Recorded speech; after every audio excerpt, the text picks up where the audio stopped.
don't want daughters.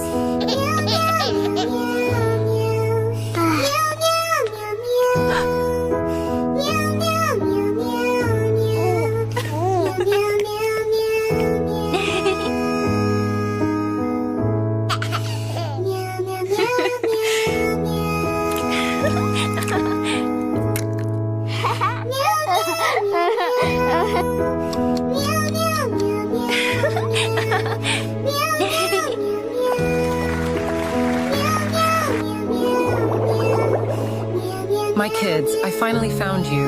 We only have one mother.